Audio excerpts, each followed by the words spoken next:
अस्सलामुअलैकुम नाज़रीन, news eight 4 में आपका खैर मकदम है। मैं हूं मोहम्मद सामुद्दीन मतीन। सबसे पहले पेश हैं हेडलाइंस।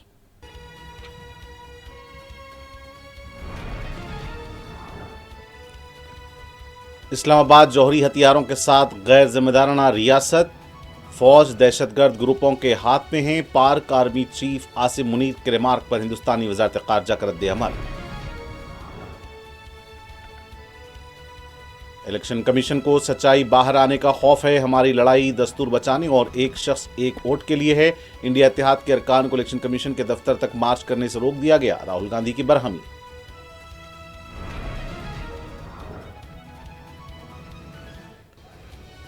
लोकसभा और राज्यसभा में शोरगुल के दरमियान बिल्स की मंजूरी। कायदे अपोजिशन मल्लिकार्जुन खड़गे ने किया एतराज।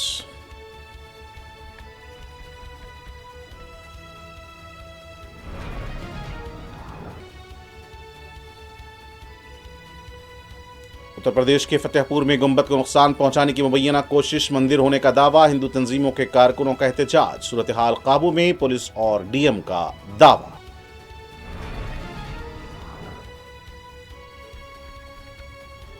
अरकान पार्लियामेंट के लिए अपार्टमेंट का वजीर आजम नरेंद्र मोदी के हाथों इफ्तिताह। अरकान अब काम पर अच्छी तरह तवज्जो मरकूज कर पाएंगे, वजीर आजम पुरउम्मीद।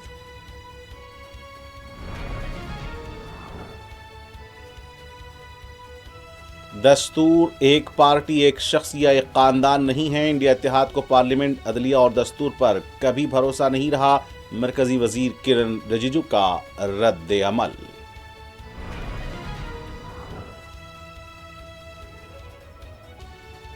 स्लम बस्तियों में कचरे की निकासी को बरवक्त यकीनी बनाएं। गफलत और कोताही पर सख्त कार्रवाई का मेयर ने दिया इंतबाह।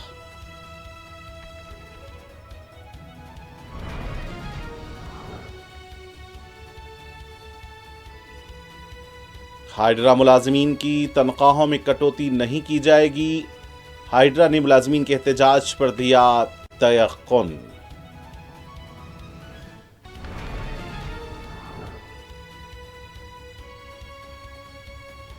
हैदराबाद जू पार्क के पास आरटीसी बस की टक्कर से एक शख्स हलाक।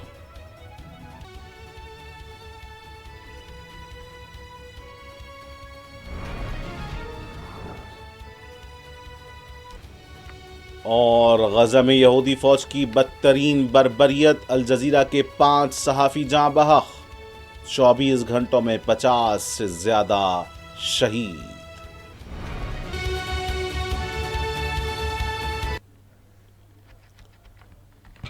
हिंदुस्तानी और पेश खबरें तफसील से। हिंदुस्तानी वजारत खारजा ने पाकिस्तान के आर्मी चीफ आसिम मुनीर की जौहरी जंग की धमकी की मजम्मत की है। वजारत खारजा की तरफ से एक बयान जारी किया गया है जिसमें यह कहा गया है कि ये रिमार्क एक दोस्त तीसरे मुल्क की सरजमीन से किए गए हैं। वजारत खारजा ने कहा कि आलमी बरदरी इस तरह के गैर जिम्मेदाराना रिमार्क को समझ सकती है और ये ऐसे शुबहात को तक़वियत देता है जहाँ फ़ौज दहशतगर्द ग्रुपों के हाथ में है। वजारत खारजा ने यकीन दिलाया कि कौमी सलामती के तहफ़्फ़ुज़ के लिए ज़रूरी इक़दाम होते रहेंगे। पाकिस्तान के आर्मी चीफ के रिमार्क से ज़ाहिर होता है कि इस्लामाबाद जौहरी हथियारों के साथ एक गैर जिम्मेदाराना रियासत है। सुबह कार्रवाई में खलल के बाद लोकसभा में दोपहर 2 बजे जब कार्रवाई शुरू हुई, शोरगुल के दरमियान स्पोर्ट्स गवर्नेंस बिल और एंटी डोपिंग तरमीमी बिल को मंजूर किया गया। डिप्टी स्पीकर संध्या ने कार्रवाई चलाई। मरकजी वजीर निर्मला सीतारमण ने इनकम टैक्स बिल नंबर 2 2025 और टैक्सेशन लॉस तरमीमी बिल 2025 को भी पेश किया। ऐवान में शोरगुल को देखते हुए कार्रवाई को 4 बजे तक के लिए मुलतवी किया गया। 4 बजे के बाद भी कार्रवाई में खलल देखा गया। With your permission, I rise to move for leave to introduce a bill to consolidate and amend the law related to income tax. प्रश्न यह है कि विधेयक को पुरस्थापित करने की अनुमति प्रदान की जाए। जो सदस्य इसके पक्ष में वो हाँ कहें, जो सदस्य इसके विरोध में है वो ना कहें। मेरे विचार में निर्णय हाँ वालों के पक्ष में हुआ, हाँ वालों के पक्ष में हुआ। माननीय मंत्री जी विधेयक को पुरस्थापित करें। Madam, I introduce the bill. Item number 15B, माननीय वित्त मंत्री जी। Madam, with your permission, I rise to move for leave to introduce a bill further to amend the Income Tax Act 1961 and to amend the Finance Act 2025. प्रश्न यह है कि विधेयक को पुनर्स्थापित करने की अनुमति प्रदान की जाए। जो सदस्य इसके पक्ष में है वो हाँ कहें, जो सदस्य इसके विरोध में है वे ना कहें। मेरे विचार में निर्णय हाँ वालों के पक्ष में हुआ, हाँ वालों के पक्ष में हुआ। माननीय मंत्री जी विधेयक को पुनर्स्थापित करें। Ma'am, I introduce the bill. Item number 15। मैं सभी सदस्यों को रिक्वेस्ट करता हूं कि सर्वानुमति से दोनों बिल को पारित करा जाए। माननीय सदस्यगण, श्री एन के प्रेमचंद्रन जी, श्री पुष्पेंद्र सरोज जी, श्री अमरा राम जी, श्री बेनी बहनन जी, श्री DN कोरियाकोस, इन सदस्यों ने संशोधन दिए हैं। क्या वे अपने अपने संशोधन प्रस्तुत करना चाहते हैं? नहीं तो मैं माननीय मंत्री जी के संशोधन भी सभा के निर्णय के लिए लूंगी व खंडों को भी यथासंभव एक साथ ही सभा के निर्णय के लिए ले रही हूँ। प्रश्न यह है कि विधेयक पर विचार किया जाए। जो सदस्य इसके पक्ष में वो हाँ कहें, जो सदस्य इसके विरोध में वो ना कहें। मेरे विचार में निर्णय हाँ वालों के पक्ष में हुआ, हाँ वालों के पक्ष में हुआ। दूसरी तरफ राज्यसभा के कायदे अपोजिशन मल्लिकार्जुन खड़गे ने कहा कि जमहूरियत में ऐसा कभी नहीं होता जब ऐवान ऑर्डर में नहीं हो, बिल पेश नहीं किए जाते और न ही इसे मंजूरी दी जाती है। उन्होंने कहा कि इस तरह बिल कैसे पास किए जा रहे हैं, ये सिर्फ धोखा है। लेकिन मुझे आप क्लैरिफाई कर दीजिए, और यहाँ पर हमारे सदन के नेता भी यहाँ बैठे हैं, जब house is not in order और बिल पास हो रहे हैं, अब ये अब डेमोक्रेसी में ऐसा नहीं होता।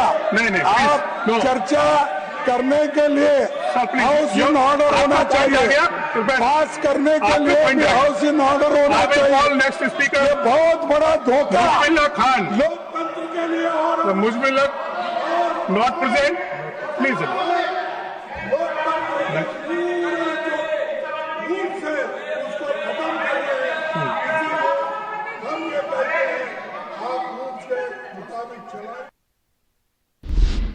वोट चोरी के नारों के साथ इलेक्शन कमीशन के दफ्तर तक मार्च करने वाले लीडर्स को दिल्ली पुलिस की तरफ से तहवील में ले लिया गया था, लेकिन बाद में उन्हें छोड़ दिया गया। राहुल गांधी, प्रियंका गांधी, संजय रावत, सागर रेखा घोष के अलावा दीगर कायदीन को भी तहवील में लिया गया था। इस इत्तला पर पार्टी के सीनियर कायदीन बशमूल मल्लिकार्जुन खड़गे और दूसरे सीनियर कायदीन पार्लियामेंट स्ट्रीट पुलिस स्टेशन पहुंच गए। इस मौके पर मीडिया से बात करते हुए राहुल गांधी ने कहा कि आज सच्चाई मुल्क के सामने है।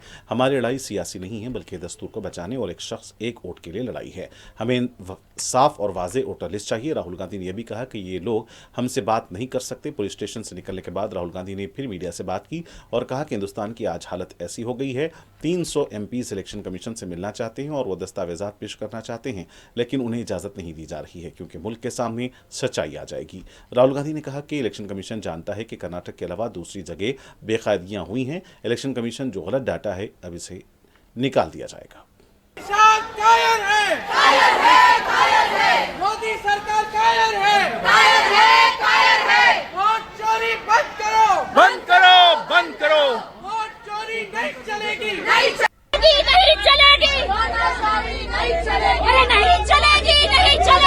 ठीक है। और एक और बात, आप ये मत सोचिए कि सिर्फ बेंगलोर में हुआ है, ये देश में अलग अलग कंस्टिट्यूएंसीज में हुआ है और इलेक्शन कमीशन जानता है। इलेक्शन कमीशन जानता है कि वो उसका जो डेटा है वो फटेगा, जो उसको अभी वो कंट्रोल करने की कोशिश कर रहा है, छुपाने की कोशिश कर रहा है, उसको हम निकाल देंगे। ठीक है, और वो फटेगा, वो जानता है। Thank you. हाँ नहीं, देखिए हिंदुस्तान की डेमोक्रेसी की हालत देखिए। 300 MPs इलेक्शन कमीशन से मिलना चाहते हैं और कहते हैं कि हम डेलीगेशन लेके आएंगे, हम आपको एक डॉक्यूमेंट देना चाहते हैं। इलेक्शन कमीशन कहता है नहीं, 300 MPs नहीं आ सकते हैं। तो यही हालत है, क्योंकि डरते हैं। 300 MPs आ गए और वहाँ पे सच्चाई निकल आई और हमने उनको थोड़ा जो उनके काम की सच्चाई दिखा दी। That is why. दूसरी तरफ समाजवादी पार्टी के सरबराह और यूपी के साबिक वज़ीर आला अखिलेश यादव इलेक्शन कमीशन के दफ्तर तक मार्च के दौरान बैरिकेड को फैलाते हुए देखे गए।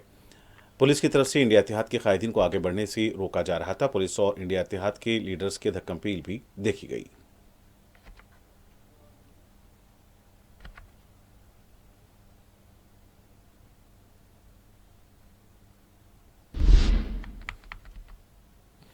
अपोजिशन इंडिया इत्तेहाद के इलेक्शन कमीशन के दफ्तर तक मार्च के दौरान टीएमसी की एमपी मिताली बाग बेहोश हो गई थीं। राहुल गांधी और दूसरे अरकान पार्लियामेंट ने उन्हें उठाकर हॉस्पिटल के लिए रवाना किया।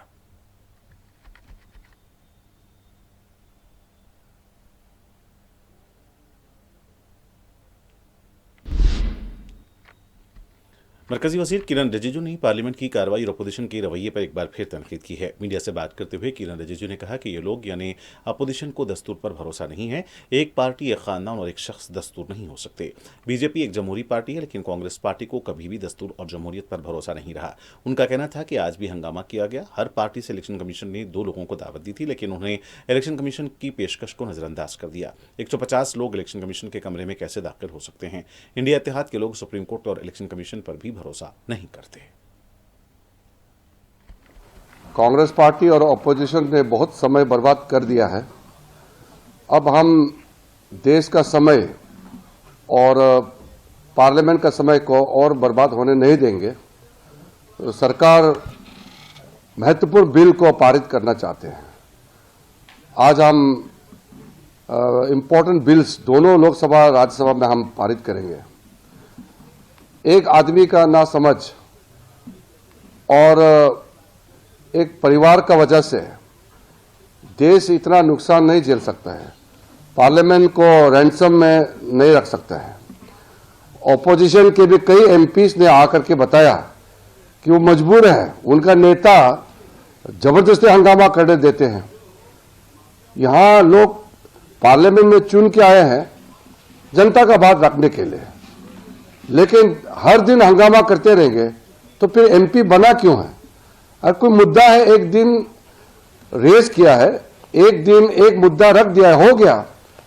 रोज रोज एक मुद्दे को लेकर के पार्लियामेंट का समय बर्बाद करना, ये हम लोग इस तरीके के जो समय बर्बाद करने के लिए, देश का समय और संसद का समय बर्बाद करने के लिए हम नहीं देंगे। इसलिए महत्वपूर्ण बिल हम पारित करेंगे। उत्तर प्रदेश के फतेहपुर में दाएं बाजू के ग्रुप की जानिब से मुतनाज़ा आराजी के हदूद में दाखिल होकर नारेबाजी की गई है। बताया गया है कि जाफरानी तंजीमों का दावा है कि यहाँ उनका मजहबी मुकाम है, जबकि इसे मुकामी लोगों का कहना है कि यह मकबरा है। आज जाफरानी तंजीमों की तरफ से इस मकबरे के पास पूजा का ऐलान किया गया था। दोनों फिरके के लोग मुकाम वाक़े के पास जमा हो गए थे। कुछ लोग यहाँ पर लाठियों के साथ देखे गए। इत्तला मिलते ही फतेहपुर के एसपी भी मुकाम वाक़या पहुंचे। जाफरानी तंजीमों के कारकुन मकबरे के पास जाफरानी परचम लहराते हुए देखे गए। मकबरे के पास एक मज़ार को नुकसान पहुंचाने की कोशिश की गई। फतेहपुर के डिस्ट्रिक्ट मजिस्ट्रेट रविंदर सिंह ने बताया कि किसी को भी अमन मुतासिर करने की इजाजत नहीं दी जाएगी।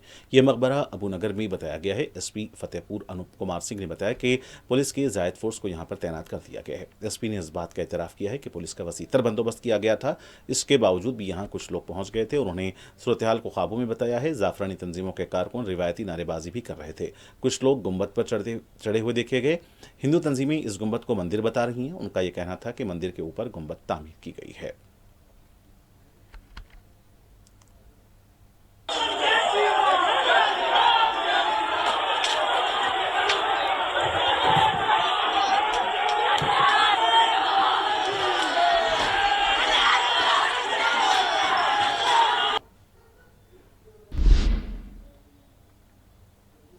आसाम के गोलपारा के कॉलेज में बाज तलबा को बांग्लादेशी करार दिए जाने की मुहिम को लेकर तलबा का जबरदस्त एहतजाज हुआ है। कॉलेज की मेन गेट के पास चाहतर मुक्ति और NSUI के कारकुनों ने एहतजाज किया। ABUP के अलावा कॉलेज प्रिंसिपल के खिलाफ नारे लगाए गए। तलबा तंजीमों का कहना है कि अगर कोई गैर कानूनी बांग्लादेशी है तो इसके खिलाफ कार्रवाई की जा सकती है और इसके लिए महकमे जात मौजूद हैं, लेकिन तलबा को ABUP की मुहिम पर कैसे निकाला जा सकता है?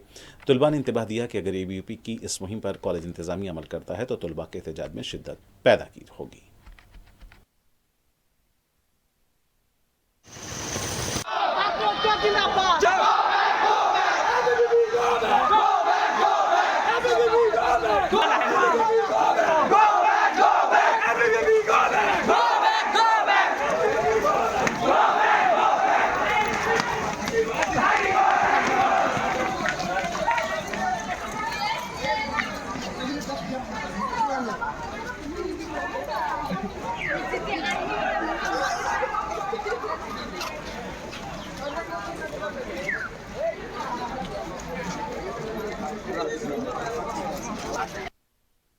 बिना कोई कार्रवाई के, बिना कोई इन्वेस्टिगेशन के इन्होंने इवेक्टेड लोगों को जिस तरीके से बांग्लादेशी करार देते हुए एक सिग्नेचर अभियान चलाया है, जिस अभियान में कॉलेज के कुछ विद्यार्थियों के साथ साथ कॉलेज के कुछ अध्यापक और अध्यापिकाओं ने जानबूझकर इस दस्तावेज पर दस्तखत किया है। मतलब कॉलेज के अंदर एविक्टेड लोगों में से, एविक्टेड फैमिली में से बहुत सारे ऐसे विद्यार्थी हैं जो इस कॉलेज के अंदर अध्ययन करते हैं। मतलब इन अध्यापकों ने इन विद्यार्थियों को भी बांग्लादेशी करार देने की जरूरत की है। अब मेरा सवाल ये है कि अगर ये विद्यार्थी बांग्लादेशी है तो ग्वालपारा कॉलेज के अंदर इनको एडमिशन कैसे मिला? अगर एडमिशन मिल भी गया किसी तरीके से, अब तक इनको कॉलेज के अंदर बाहर क्यों नहीं किया गया? प्रिंसिपल ने जरूरत कैसे की बांग्लादेशी को कॉलेज में इस तरीके से एडमिशन देने की? हमें दुख होता है इन अध्यापकों को, हम अपनी दिल की गहराई से आदर और सम्मान करते हैं। इन वज़ीर-ए-आज़म नरेंद्र मोदी ने आज अरकान पार्लियामेंट के रिहायशी कॉम्प्लेक्स का इफ्तिताह अंजाम दिया। 4 टावर्स बनाए गए और उन्हें कृष्णा, गोदावरी, कोसी और डोगली से मौसूम किया गया है। इस मौके पर अपने खिताब में वज़ीर-ए-आज़म ने कहा कि हमारे अरकान पार्लियामेंट को नई रिहायश गाँव में कोई मसला दरपेश नहीं रहेगा और अपने काम पर अच्छी तरह तवज्जो मरकूज कर पाएंगे। उन्होंने कहा कि इस इमारत में 180 अरकान पार्लियामेंट साथ रहेंगे। पहले किराए की इमारतों में हुकूमत 1500 करोड़ रुपये सालाना खर्च किया करती थी, लेकिन इस इमारत की तामीर से हुकूमत को आसानी होगी।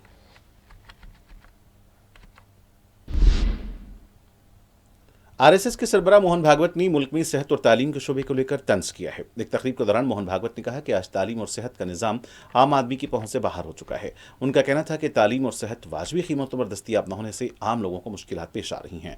इससे पहले भी मोहन भागवत ने सियासी कायदीन की उम्र को लेकर बयान दे चुके हैं। उनका कहना था कि 75 साल की उम्र के बाद सियासी लीडर्स को आराम करना चाहिए।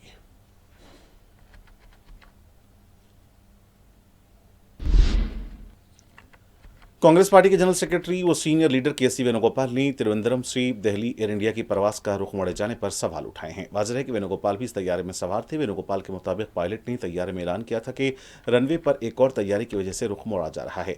वेणुगोपाल ने कहा कि इसकी जामे तहकीकात होनी चाहिए। एयर इंडिया झूठ बोल रहा है।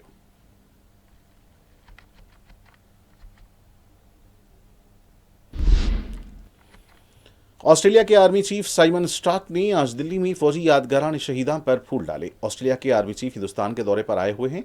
हिंदुस्तानी दिफाई ओहदेदारों से भी ऑस्ट्रेलिया के आर्मी चीफ मुलाकात करेंगे।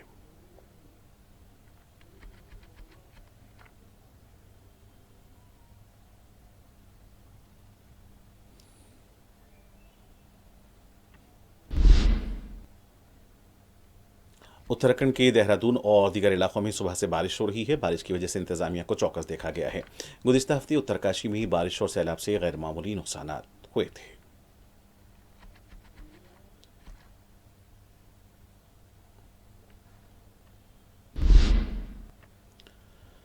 इस दौरान उत्तराखंड की डोहराली देहात में 5 अगस्त को हुए जमीन खिसकने के वाकयात के सिलसिले में बचाव और राहतकारी के काम जारी हैं। उत्तरकाशी जिले के धराली और हरसेल गैर मामूली तौर पर मुतासिर हुए थे। एनडीआरएफ, एसडीआरएफ के अलावा दीगर बचाव की टीमें भी ऑपरेशन में हिस्सा ले रही हैं। कई फंसे हुए अफराद को महफूज मुकामात पर मुंतकिल किया जा चुका है।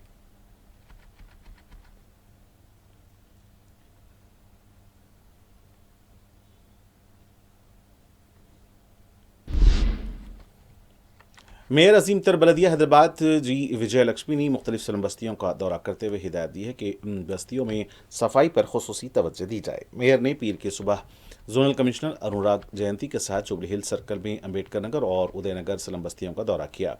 मेयर ने अहदेदारों को हिदायत दी कि बारिश के मौसम में मौसमी बीमारियों से बचने के लिए सफाई के प्रोग्राम तेज किए जाएं। मेयर ने खबरदार किया कि कचरे की निकासी और गफलत और लापरवाही बरतने वाले सफाई अमले के खिलाफ सख्त कार्रवाई की जाएगी। उन्होंने यह भी कहा कि स्लम बस्तियों को तामीराती फजला फेंकने वालों के खिलाफ भी कार्रवाई करनी चाहिए। बंजारा हिल्स रोड नंबर 1 पर वाक़ हॉस्पिटल के पास सड़क पर नाले का स्लैब मुनहदिम होने का भी नोट दिया गया। जंगी खतूत पर इसे मुकम्मल करने की हिदायत दी गई। मेयर के दौरे के मौके पर chief engineer Ratnakar, deputy commissioner सुनाया और दीगर भी मौजूद थे।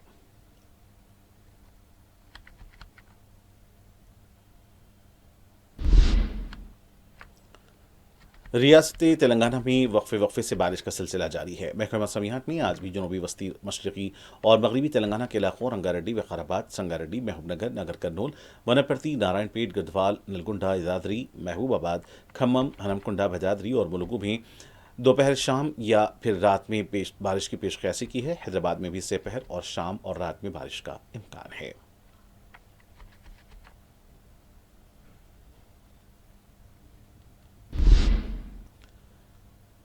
गवर्नमेंट व्हिप आदि श्रीनिवास ने बीजेपी के नए रियासती सदर रामचंद्र राव को शदीद तनकीद का निशाना बनाया। मीडिया से बात करते हुए आदि श्रीनिवास ने कहा कि पार्टी सदर का ओहदा मिलने पर रामचंद्र राव बहुत उछल रहे हैं, जैसे बंदर को नारियल का छिलका मिल गया हो। उन्होंने कहा कि रामचंद्र राव कितना भी उछल कूद कर लें, तेलंगाना के लोग बीजेपी पर भरोसा नहीं करेंगे। मरकज में 400 पार का नारा लगाने वाली बीजेपी 240 नशिस्तों तक महदूद होकर रह गई। तेलंगाना में बीजेपी की कोई भी परवाह नहीं करेगा। बीजेपी जाली वोटों पर राहुल गांधी के सवालों का जवाब देने से भी कासिर है। राहुल गांधी इलेक्शन कमीशन को बेनकाब कर रहे हैं। अगर हम हैं तो बीजेपी और इलेक्शन कमीशन का हम जवाब दें। आदि श्रीनिवास ने सवाल किया कि जब इलेक्शन कमीशन पर सवाल उठाए जाते हैं तो बीजेपी क्यों परेशान होती है।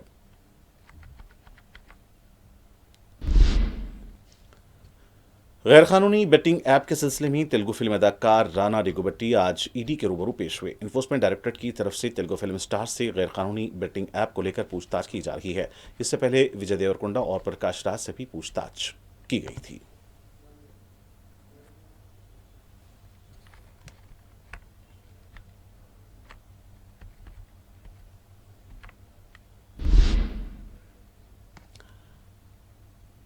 हैदराबाद जू पार्क के पास आरटीसी बस की टक्कर से नामालूम शख्स हलाक हो गया। इत्तला मिलते ही बहादुरपुरा पुलिस मुकामी वाक़या पहुंच गई। लाश को पोस्टमार्टम के लिए उस्मानी हॉस्पिटल मुंतकिल किया गया है। महलूक की शनाख्त की जा रही है।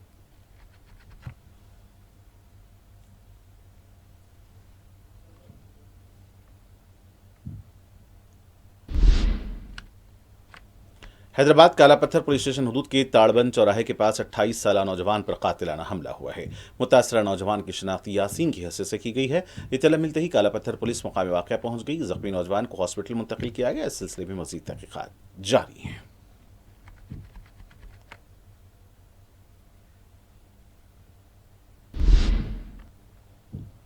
हाइड्रा ने एक बयान जारी करते हुए कहा कि प्रजवानी प्रोग्राम को बिला खलल जारी रखा जाएगा। कहीं भी हाइड्रा की खिदमत में खलल या रुकावट नहीं हुई है। मुलाजमीन की तनख्वाहों में कमी के जियो से मुताल्लिक कमिश्नर हाइड्रा के दफ्तर का कहना था कि यह हकीकत है कि ताहम कमिश्नर ने तयक़ुन दिया है कि हाइड्रा के मुलाजमीन की तनख्वाहों में कोई कटौती नहीं की जाएगी। हाइड्रा के मुताबिक कंट्रोल रूम के मार्शल्स भी अपनी खिदमत अंजाम दे रहे हैं।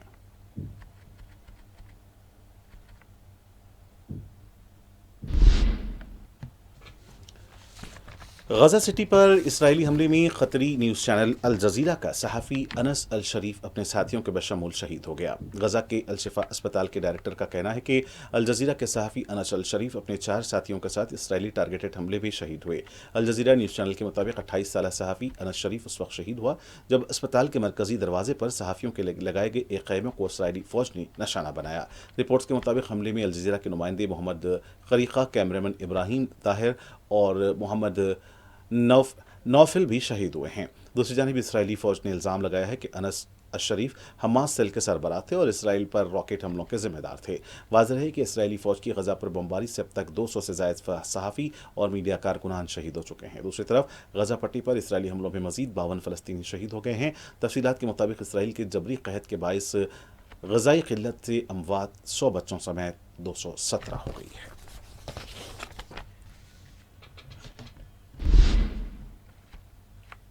दूसरी तरफ यहूदी फौज के हमलों में शहीद हुए सहाफ़ियों की तदफीन के मौके पर माहौल गमज़दा देखा गया।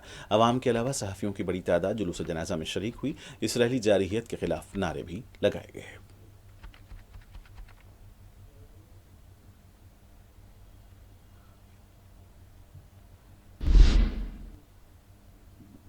दूसरी जानिब इसराइली वज़ीर-ए-आज़म नेतन्याहू ने कहा है कि हमास के हथियार डालने से इनकार के बाद हमास का खात्मा करने के सिवा कोई चारा नहीं। नया फौजी ऑपरेशन जल्द ख़त्म कर लेंगे। उन्होंने कहा कि हमास को गजा की हुक्मरानी से बाहर करके गजा का सिक्योरिटी कंट्रोल संभालेंगे। हमास का खात्मा, यरगमालियों को रिहाई और गजा को हथियारों से पाक करना हमारा मकसद है। हमास ने कहा कि नेतन्याहू का बयान हक़ाइक़ छुपाकर गजा के जंगी जराइम का जवाब देने की कोशिश है। नेतन्याहू गजा जंग को तूल देने के लिए अपने यरगमालियों का इस्तेमाल कर रहा है।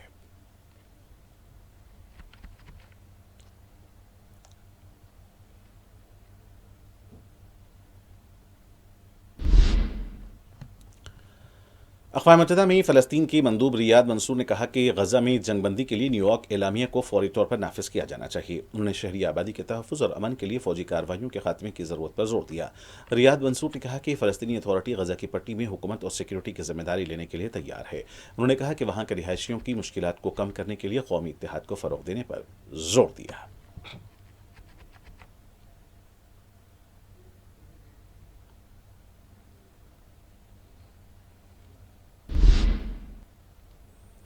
तुर्की के मगरबी सूबे बालिकसीर में 6.1 शिद्दत का एक ताकतवर ज़लज़ला आया। मुल्क की disaster and emergency management agency AFAD के मुताबिक ज़लज़ला मुकामी वक्त के मुताबिक शाम 7:53 पर आया और उसकी गहराई 11 किलोमीटर थी। German research centre for Jio sciences GFZ ने इसकी शिद्दत 6.19 और गहराई 10 किलोमीटर रिकॉर्ड की है। ज़लज़ले का मरकज़ सुंदरगी का इलाका था और इस्तांबुल समेत कई सूबों में ज़लज़ले के झटके महसूस किए गए। वज़ीर अली लिकाया ने सोशल मीडिया प्लेटफॉर्म X पर मुतल्ला किया कि AFAD की टीमों ने फौरी तौर पर इस्तांबुल और आसपास के सूबों में मायने का काम शुरू कर दिया और अभी तक किसी बड़े नुकसान या जानी नुकसान की इत्तला नहीं मिली है।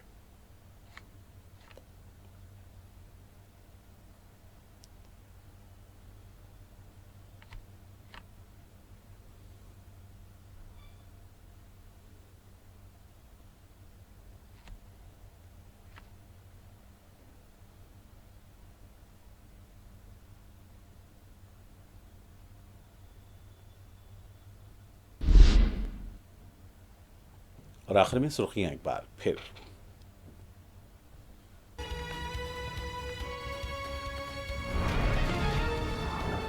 इस्लामाबाद जौहरी हथियारों के साथ गैर जिम्मेदाराना रियासत, फौज दहशतगर्द ग्रुपों के हाथ में है। पाक आर्मी चीफ आसिम मुनीर के रिमार्क पर हिंदुस्तानी वज़ारत खारजा का रद्द अमल। इलेक्शन कमीशन को सच्चाई बाहर आने का खौफ है। हमारी लड़ाई दस्तूर बचाने और एक शख्स एक वोट के लिए है। इंडिया इत्तेहाद के अरकान को इलेक्शन कमीशन के दफ्तर तक मार्च करने से रोक दिया गया। राहुल गांधी की बरहमी।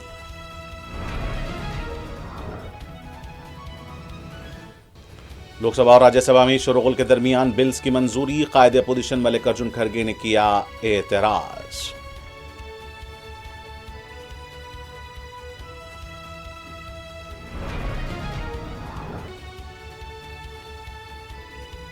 उत्तर प्रदेश के फतेहपुर में गुंबद को नुकसान पहुंचाने की मुय्यना कोशिश, मंदिर होने का दावा। हिंदू तंजीमों के कारकुनों का एहतजाज। सूरत हाल काबू में, पुलिस और DM का दावा।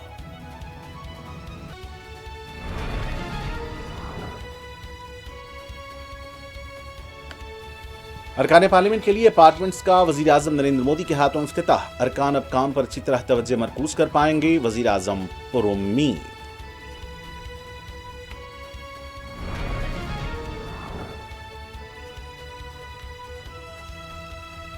दस्तूर एक पार्टी, एक शख्स या एक खानदान नहीं है। इंडिया इत्तेहाद को पार्लियामेंट, अदलिया और दस्तूर पर कभी भरोसा नहीं रहा। मरकजी वजीर किरण रिजिजू का रद्द अमल।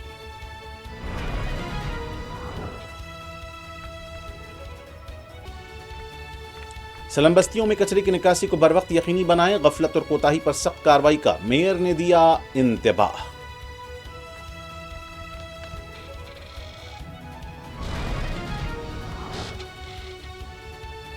हाइड्रा मुलाजिमीन की तनख्वाहों में कटौती नहीं की जाएगी। हाइड्रा ने मुलाजिमीन के एहतजाज पर दिया तयक़्क़ुन।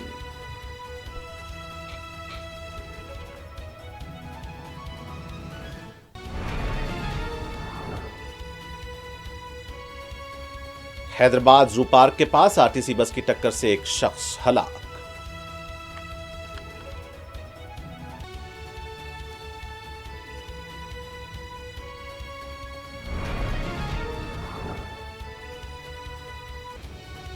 और गजा में यहूदी फौज की बदतरीन बर्बरियत। अल जजीरा के 5 सहाफ़ी जाँ बहक, 24 घंटों में 50 से ज़ायद शहीद।